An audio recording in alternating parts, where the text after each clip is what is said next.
Silchar news 24 এর আরেকটি নতুন ভিডিওতে আপনাদেরকে স্বাগতম জানাই। আজকের এই ভিডিওতে বিশেষ কয়েকটি গুরুত্বপূর্ণ খবর নিয়ে আসলাম। আজকের প্রথম খবরটি হলো দেশবাসীদের জন্য এসেছে একটি ভালো খবর। নতুন বছরে পেট্রোল ডিজেলের দাম আগের তুলনায় অনেকটাই কমে যাবে বলে খবর এসেছে, যার জন্য কেন্দ্রীয় সরকারের তরফ থেকে নেওয়া হয়েছে একটি বড় পদক্ষেপ। খবর এসেছে ভারত আবারও ভেনেজুয়েলা দেশ থেকে আবারও কাঁচা তেল নিয়ে আসবে, যা রাশিয়া সহ অন্যান্য দেশের তুলনায় অনেক কম টাকায় পাওয়া যাবে, যার ফলে পেট্রোল ডিজেলের দাম অনেকটাই কমে যাবে। এরপরের খবরটি হলো রাজ্যের গর্ভবতী মহিলা এবং সন্তানের জন্য একটি ভালো খবর ঘোষণা করেছে হেমন্ত সরকারে। 5টি সুবিধা লাভ করিবে রাজ্যের গর্ভবতী মহিলা এবং সন্তান। গর্ভবতী মহিলা লাভ করিবেন মাতৃ এবং শিশু সুরক্ষা কার্ড। এই কার্ডের অধীনে 5টি সুবিধা লাভ করিবেন গর্ভবতী মহিলা সকলে। এরপরের খবরটি হলো বর্তমানে দেশের বিভিন্ন প্রান্তে বিভিন্ন রাজ্যে নকল নোটের সংখ্যা অনেকটাই বৃদ্ধি পেয়েছে। আপনারা একটু সাবধান হয়ে লেনদেন করিবেন, কারণ হলো বর্তমানে 500 টাকার নোটের সংখ্যা অনেকটাই বেশি রয়েছে, যার কারণে 500 টাকার নোটের লেনদেন বেশি হয়ে থাকে। আপনারা একটু সাবধান হয়ে লেনদেন করিবেন। এরপরের খবরটি হলো আগামী লোকসভা নির্বাচনেতে বলিউড তারকা অক্ষয় কুমার, কঙ্গনা রানাওয়াত, মাধুরী দীক্ষিত এবং বীরেন্দ্র সেহওয়াগকে আপনারা দেখিতে পাবেন 2024 লোকসভা নির্বাচনেতে বলে খবর এসেছে। এরপরের খবরটি হলো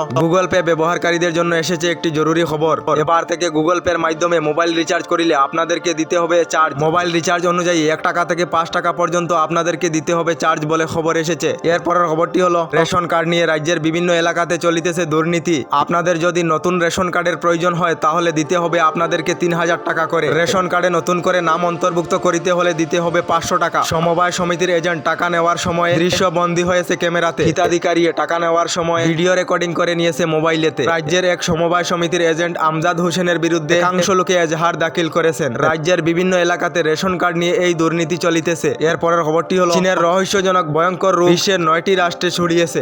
এই 9টি রাষ্ট্রের মধ্যে ভারতও রয়েছে। চীনের এই রহস্যজনক রোগ নিয়ে WHO এর তরফ থেকে অ্যালার্ট জারি করা হয়েছে। তার সাথে 5টি দেশে অ্যালার্ট জারি করে দিয়েছে। চীনের এই ভাইরাস নিয়ে সম্পূর্ণভাবে সতর্ক হয়েছে ভারত। চীন থেকে বারবার আসিতেছে ভয়ঙ্কর ভাইরাস। করোনার পর এবার আরেকটি নতুন ভাইরাসে বিশ্বের 9টি রাষ্ট্রে ছড়িয়েছে। চীনের এই ভয়ঙ্কর রোগ নিয়ে ভারতের স্বাস্থ্য মন্ত্রণালয়ের তরফ থেকে সতর্কবাণী জারি করা হয়েছে। এরপরের খবরটি হলো দেশের সকল কৃষকদের জন্য এসেছে একটি জরুরি খবর। আপনারা যদি এখনো পর্যন্ত আপনাদের ফসলের বীমা করাননি তাহলে 31 ডিসেম্বরের মধ্যে করিয়ে নিন। কারণ হলো কোনো কারণবশত যদি আপনাদের ফসল নষ্ট হয়ে যায় তাহলে প্রধানমন্ত্রী ফসল বীমা যোজনার অধীনে আপনাদের নষ্ট হওয়া ফসলের টাকা আপনাদেরকে দেওয়া হবে। তো আপনারা যে কোনো সিএসসি কেন্দ্রে গিয়ে আপনাদের ফসলের ইন্স্যুরেন্স করাতে পারিবেন। এরপরের খবরটি হলো আপনাদের অ্যাকাউন্টে প্রতি মাসে জমা হবে 3000 টাকা। তবে কার অ্যাকাউন্টে এই 3000 টাকা করে দেওয়া হবে এবং আপনিও কিভাবে প্রতি মাসে 3000 টাকা করে লাভ করিবেন জেনে নিন বিস্তারিতভাবে। 18 বছর থেকে 40 বছরের লোক সকলেরা লাভ করিবেন এই টাকা। আপনাদের জন্য কেন্দ্রীয় সরকার নিয়ে এসেছে এই বিশেষ আঁচনি। প্রধানমন্ত্রী শ্রমযোগী মানধন যোজনার অধীনে প্রতি মাসে লাভ করিতে পারিবেন 3000 টাকা। যদি আপনার 18 বছরের বেশি বয়স হয়েছে তাহলে কেন্দ্রীয় সরকারের এই আঁচনির অধীনে প্রতি মাসে 55 টাকা জমা করে বৃদ্ধাকালে প্রতি মাসে লাভ করিবেন 3000 টাকা করে। প্রধানমন্ত্রী শ্রমযোগী মানধন যোজনার অধীনে আপনারা আবেদন করিতে পারিবেন। আমাদের ডেইলি খবরগুলি ভালো লাগিলে আমাদের ভিডিওতে লাইক দিয়ে চ্যানেলটিকে সাবস্ক্রাইব করে নেবেন।